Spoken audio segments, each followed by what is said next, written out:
channel. I'm back to break down this 5-game MLB DFS slate on DraftKings and FanDuel. Before we get into the breakdown, if you do enjoy the content at any point in this video, if you could please leave a like on this video, subscribe to the channel, and hit the notification bell. That way you don't miss any future content that I upload. That would be greatly appreciated. I'll be here all MLB DFS season long, breaking down these MLB DFS slates.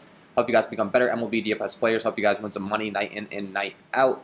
Tonight we only have a 5-game slate. Not exactly the biggest slate in the world, but there's always an advantage to be had. So I always enjoy breaking down these slates a little bit more because we can get into maybe some deeper details that we can't quite get into on the huge slates like the 15 gamers and that kind of thing. So always an edge to be had. Excited to go ahead and break this one down. And if you do enjoy, if you could take 1 second to do that, that would be greatly appreciated. We're going to start breaking out pitchers first and then break down batters on the second half of things. And then don't forget to stay tuned to the end of the video for my home run call of the day, fan favorite segment on the channel, a guy that I'm picking to go deep. And lastly, if you are interested in some further content, I do offer a premium package. Just link below in the description. You get access to all the same tools that I use in building my own MLB DFS lineups. Things like my starting pitcher data sheet, hot hitter stack data, splits leaderboard, team inning data, bullpen data, power rankings, and cheat sheets. So go ahead and check that out if interested. And with that being said, let's go ahead and start breaking down the slate today. As always, I like to go ahead and sort my sheet by K rate. It's fantasy sports. We get points for strikeouts. And the top guy on the slate today is going to be Freddie Peralta, taking on the Pittsburgh Pirates. Comes in with a 35% K rate overall, a 14.5 swing strike rate, 42.1% K rate against righties, and a 29% K rate against lefties. So very good across the board. Specifically against right-handed hitting. So if we can target him against some right-handed heavy lineups, that is preferred. I'm looking at the Pittsburgh Pirates lineup today. They do have quite a blended lineup, quite a few lefties in there, but only a 3.29 implied run total.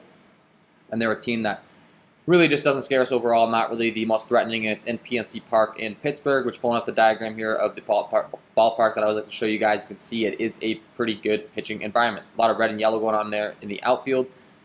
So all things kind of matching up for Freddie Peralta. You can make an argument that the Pittsburgh Pirates haven't been striking out quite as much, but when you're dealing with a guy with a 35% K rate, it's probably not going to be an issue because he's got the kind of stuff to strike anyone out. So definitely like Freddie Peralta today. Eduardo Rodriguez taking on the Toronto Blue Jays. Kind of a risky proposition here. 27.4% K rate overall, 11.4 swinging strike rate, 27.3% K rate against righties, and a 28% K rate against lefties. But he has to take on a Toronto Blue Jays team tonight that is very loaded with right-handed heavy talent. So definitely going to be a difficult one for him today. It looks like there are some weather concerns. Whether this game even plays or not is to be determined, but it is 72 degrees with 16 minor winds blowing out to left center. That's going to be tremendous hitting weather if we are seeing this game go. Both lineups are definitely loaded, so maybe a spot we can talk about when it gets to bats. But overall, numbers looking pretty good. It's just the matchup that's really concerning for me. However, with that being said, you might get about some lower ownership than you typically might see, and he definitely does have the ability to go out there and still put on a good performance against this lineup. Just know that you're taking on a lot. He's 8-8 on DraftKings. Over on FanDuel, they have him priced at a much friendlier price tag at 7-6, so that's also something to take into account, of course. But probably not where I'm going to be going. If I find that I need the salary for lineups and I'm thinking it's contrarian and I like it because it's a small slate and I can get different, I wouldn't call you crazy. So, I mean, to be determined as I dig into some pitch data and all that stuff. But first glance, not really looking all that exciting. We got Joe Musgrove taking on the Colorado Rockies, and perfect example of why we don't want to target Eduardo Rodriguez. We have another guy with another great matchup: 27.4% K overall, 12.4 swinging strike rate, 27.4% K rate against righties, and a 27.4% K rate against lefties. Really good across the board. Green stuff as far as hard contact, fly ball, ground ball rates. The slugging hasn't been bad either, so no issues with you going to Joe Musgrove taking on Colorado. And then, not to mention, Colorado's on the road. We always prefer to target them when they're outside of Coors Field, of course. So Joe Musgrove making a lot of sense. He's 8-4 on FanDuel. Over on DraftKings, they have him priced at 8-2. So, priced in that low to 8K range, and definitely a great matchup for him. So he's another guy that I'm definitely going to have a lot of interest in today.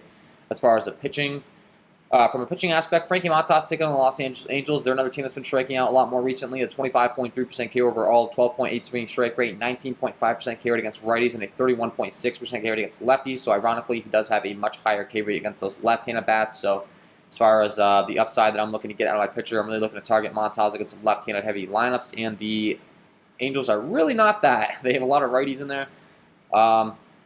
They do have a high strikeout rate, and for that reason, you could definitely still be looking to him. But there's a clear discrepancy as far as him being able to strike out left-handed hitters at a much higher rate. So I'd rather probably go to some of these other guys we've discussed so far than Montas today. We got Dylan Bundy taking on Oakland, Casey Mize taking on Baltimore. Honestly, I don't think we have to get all too cute with these guys down in this range. I would say Bundy's probably the last guy I'm looking to. Casey Mize is a no for me, most likely. Bunny taking on Oakland, 22% K overall, a 24.6% K rate against righties, and an 18.7% K rate against lefties. So we got to really target him with right-handed heavy lineups, and the Oakland Athletics definitely are pretty right-handed heavy for the most part. They definitely just added another right-handed bat in Starling Marte. So Alex Cobb could be an interesting option as well, but I think you got from me breaking this down, I'm really going to be focusing in on mainly, I would say, Freddie Peralta and Joe Musgrove on the slate today. So with that being said, let's go ahead and transition over to bats. As always, I like to go ahead and sort my sheet by SIERA, scale interactive ERA. It's a good way of determining how good a pitcher's been so far in the season and how good he's expected to be in the future. And the worst on the slate today is going to be Alex Wells taking on the Detroit Tigers. They are a terrible lineup, so typically we're targeting the Tigers with pitching. However, they have a 5.5 implied run total tonight. Alexander Wells has not been good, and the Baltimore Orioles bullpen is not good. So across the board, this guy's just been terrible. A 5.22 slugging given up to righties. The lefties, he has been a lot better. He's a left-handed hurler himself, so I guess you could make an argument that he's good against lefties. But other than that, really has nothing going for him.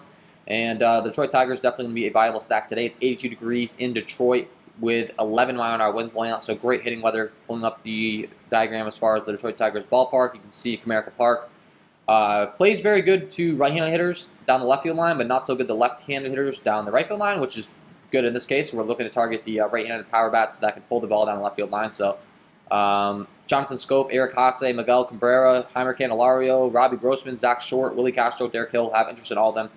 Pretty much have interest in the entire lineup outside of Akil Baddoo at the top because he's a lefty taking on the lefty. However, with that being said, if they do get Alexander Wells out of the game pretty early here, they're going to have to go to the Baltimore Orioles bullpen, which isn't good, and Baddoo might be lower owned than we typically are used to him being. So keep an eye on talk throughout the day if you think that he's going to be a higher owned guy. Maybe not. If lower owned, maybe it makes sense to be putting him in some of your lineups. Chad Kuhl taking on the Milwaukee Brewers. Very simple guy to break down. He's always been this way. He always struggled against left-handed hitting. Against righties, he's a lot better ground ball, fly ball stuff. Against lefties, though, he has a 409 slugging, giving up 34.5% hard contact rate, and 33 WOBA.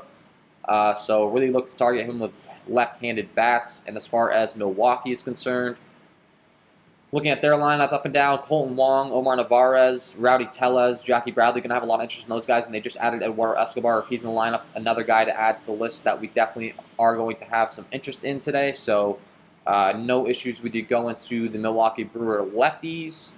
Kyle Freeland taking on the San Diego Padres, definitely another guy we could target. Has been terrible against both sides of the plate all season long. Really doesn't strike anyone out. Ground ball, fly ball stuff is not the greatest. He gives up a 497 slugging to righties and a 526 slugging to lefties. So definitely not scared to target him, and I think the Padres are going to be one of my favorite options on the slate tonight. The only thing that's not so hot for them is the actual temperature itself. It's 73 degrees in San Diego. 6-mile winds blowing left to right. That shouldn't help, but it is 70% humidity, which does help. The more humid, the more the ball carries. So really have interest in every single one of these guys. Of course, we would prefer the righties that match left-handed pitching. Guys like Fernando Tatis, Manny Machado, of course, elite bats in the middle of that order. You got Tommy Pham, Will Myers crushes lefties. Austin Nola expected to be in the lineup. Jerks and Profar. But I do think this is a case you could definitely target the lefties as well in Adam Frazier and Jake Cronenworth because, quite frankly, Freeland's just been bad to both sides of the plate. He's actually given up more slugging to lefties. So I do prefer to target those righties just outside of the most of the time, righties are better against lefties in general, and it's definitely the case with Tatis and Machado, so definitely love those guys. But no issues with you going to the lefties either. We got Dylan Bundy taking on Oakland. We already kind of reviewed his stuff. Has been reverse splitsy on his career for the most part. He has a 528 slugging given up to righties this year. 534 slugging into lefties, so, while we said we could definitely pitch him, I definitely think you could target him as well. I think the Athletics are going to be a much better lineup now with Marte at that second spot, so Mark Canha, Starling Marte, Matt Olson, Jed Lowry, Ramon Laureano, Mitch Moreland, Sean Murphy, Matt Chapman. Honestly, pretty loaded up and down, so I think the Oakland Athletics run total might be pretty high today, and if we're seeing that Vegas is backing me up on that, I give you the green flag to go there. Casey Mize taking on Baltimore, a guy that's absolutely terrible against left-handed hitting. Against righties, he's been very, very good across the board. Against lefties, he's been very, very bad. 503 slugging, giving up 47.9% hard contact rate, a 350 WOBA. I've been targeting him with lefties ever since he got in the league. It became very apparent that he was going to struggle against left-handed bats, and I will continue to do so. Only problem is it's in Comerica Park, which, as mentioned, doesn't play as friendly to left-handed hitters, but we don't really care when a guy has this bad of numbers against lefties. Cedric Mullins, DJ Stewart, definitely going to be great options. The Orioles do have a 4.5 implied run total. I think a lot of that has to do with the Detroit Tigers bullpen. I think Mize might be able to shut down these righties for the most part, maybe through 5-6, and then the Detroit bullpen's going to come out, and then maybe Baltimore, create some fireworks then. But overall, honestly, this lineup's pretty right-handed heavy, and Mize has been pretty good against righties, so I'm not that interested. You could make an argument for Casey Mize in tournaments. Ryu taking on Boston. We already mentioned the weather in Fenway is going to be great tonight. Great hitting environment, great lineups. Ryu has been pretty good in the ground ball, fly ball stuff, really good. But he does still give up a 412 slugging to righties, a 440 slugging to lefties, and Boston's lineup overall is just really designed to rake off left-handed pitching. They have guys like Enrique Hernandez, Xander Bogaerts, JD Martinez, Hunter Renfroe, Christian Vasquez, Bobby Dahlbeck, Michael Chavis. I mean, all these guys really rake off lefties, so I definitely think I'm going to have interest in there. It's a 10 implied run total. Like I said, 16-mile-an-hour winds blowing out to left center. If this game goes, it's going to be hitter's paradise for these right-handed hitters, and two lefties on the bump. Everything kind of matches up. Frankie Montas taking on the Los Angeles Angels. Really simple, a 470 slugging game up to righties. We really prefer to target him with right-handed hitting that can, produce some power. And the Angels really don't have that much of that. They have David Fletcher at the top, Phil Gosselin at the 3 spot, Justin Upton. But then once you get past that, really nothing. I mean, Max Stassi and Jack Mayfield. I guess you can make an argument for most of these righties in this lineup. The lefties, I'm not going to have near as much interest in, but of course you can, include Shohei Ohtani in your stacks. Brandon Marsh, top talents. Ohtani's really hard to fade if you're stacking up the Angels, but this might be a case where you can. It's a smaller slate. Maybe he gets some high ownership, and you just fade and really target Montas' weakness in the righties, and you get a low-end stack that pays off for you, so it makes sense to me. Eduardo Rodriguez taking on the Toronto Blue Jays. Another guy in Boston. I had mentioned the Blue Jays just loaded with right-handed talent, and it's the truth looking up and down their lineup. George Springer, Vladimir Guerrero Jr., Marcus Semien, Bo Bichette, Teoscar Hernandez, Randall Grichuk, Santiago Espinal, Alejandro Kirk. Definitely, just absolutely loaded, especially 1 through 6. Going to have interest in those guys for sure. And just hoping this game plays because I think that's going to be a good spot, both hitting weather and talent. Joe Musgrove and Freddie Peralta, really not looking to target either of these guys, to be honest. If I had to pick one weakness, it might be Freddie Peralta against lefties. I mean, they're both worse against lefties, so, play lefties if you want. But let's be honest. Pittsburgh lineup's pretty terrible. The Colorado Rockies lineup's pretty terrible. They both have under 3 or barely over 3 implied run totals, so it's probably a no for me. And that is my overall breakdown. Before I let you guys go, I got to give you my home run call of the day. Let's get into it. And my home run call of the day today is going to be Miguel Cabrera taking on Alex Wells. We had mentioned his hard contact issues against right-handed hitting. Terrible stuff. A 47.6% fly ball rate, 383 WOBA, 522 slugging given up to right-handed hitters. Not going to get the job done. Miguel Cabrera, a little bit limited on power this late in his career, but when you're breaking down what Wells throws, on average, a fastball goes to about 54% of the time, and that's only topping out at about 89 miles an hour. Miguel Cabrera has a 400 ISO with a 468 WOBA against that pitch. And then as far as the secondary, very reliant on the curveball. Goes to that about 20% of the time, and Cabrera crushes that as well. A 467 ISO with a 524 WOBA. Love this spot for Miguel Cabrera. Get him in your lineups because he is my home run call of the day.